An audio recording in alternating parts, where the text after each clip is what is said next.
Okay, problem, oh gee, what was the number? It's 108, okay? Now I'm going to continue using the system that we started with rather than the system you get on problem 108. So, finishing the reduction, and I have no great faith that I did this accurately. It's possible I did, possible I didn't. But if these numbers are accurate, okay, then this is what we call upper triangular form. This is the upper triangular form of the system of equations, okay? It's not the upper triangular form of the matrix, which is really what you're asked in 108, but this is upper triangular form. So,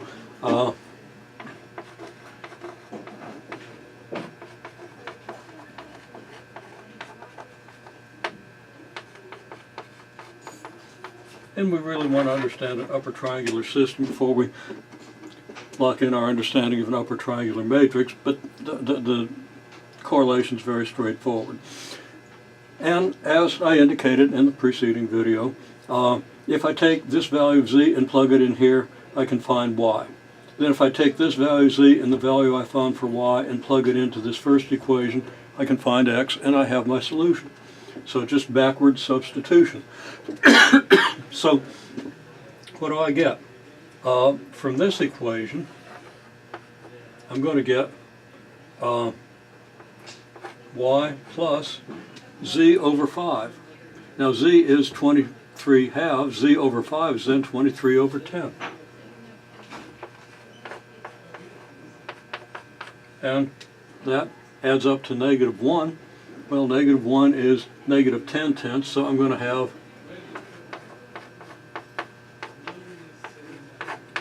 y equals negative 33 over 10.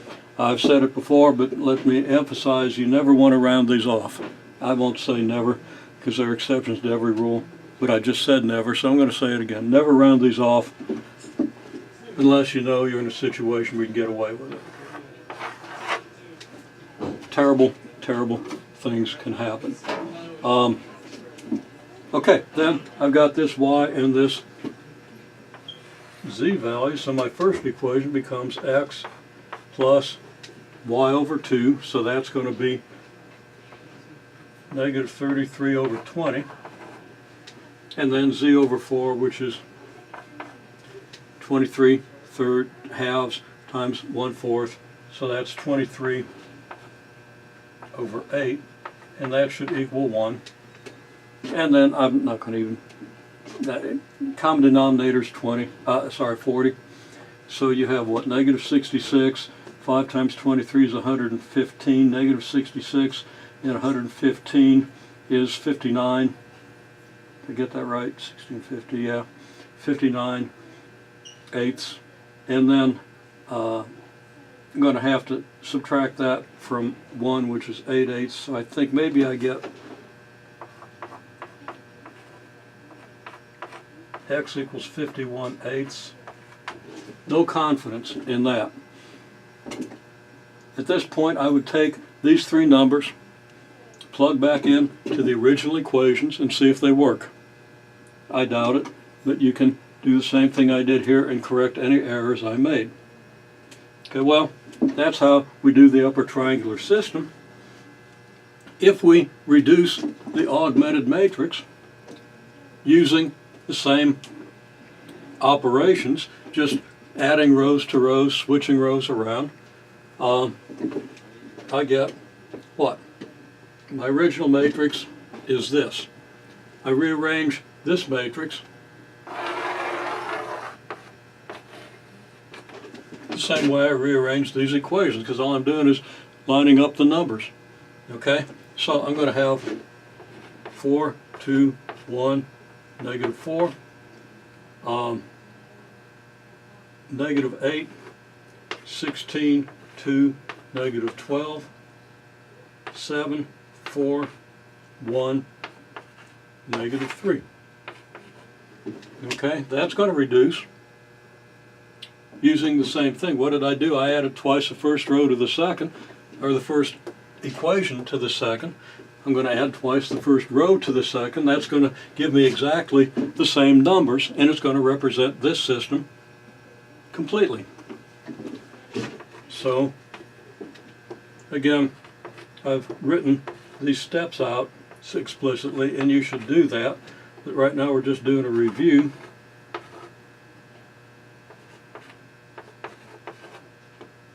And what we get is this.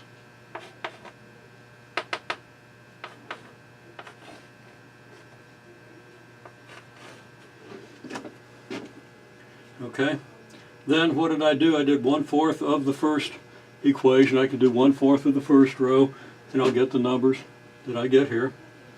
And then I add -1/7 of the first row to the seventh. So whatever matrix I get, I add -1/7 of the first row to the third. Okay?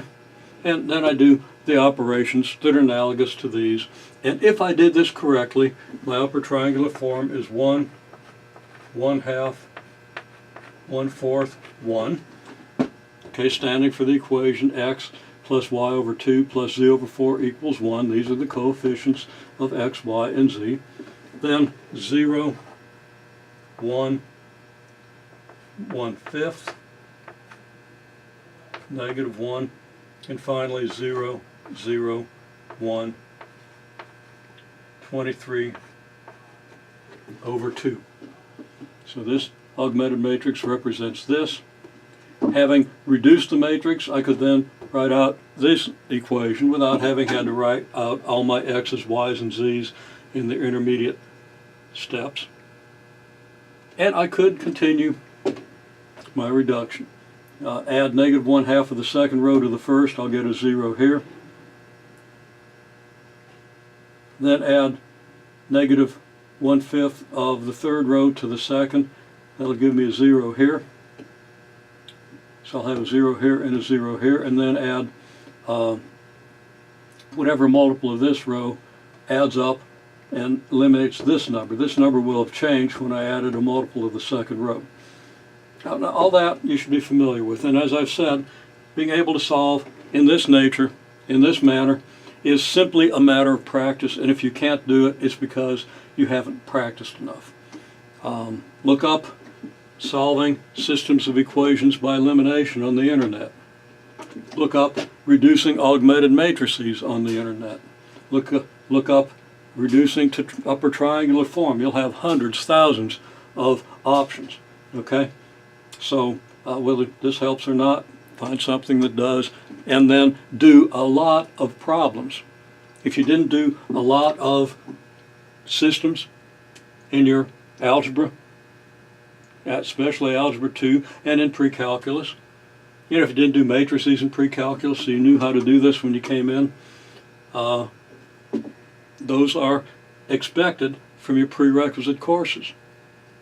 You have to make that up. And this is not an overly difficult procedure. You have to be good at this. You have to be able to do it, and you have to understand the correlation between the matrices and the systems.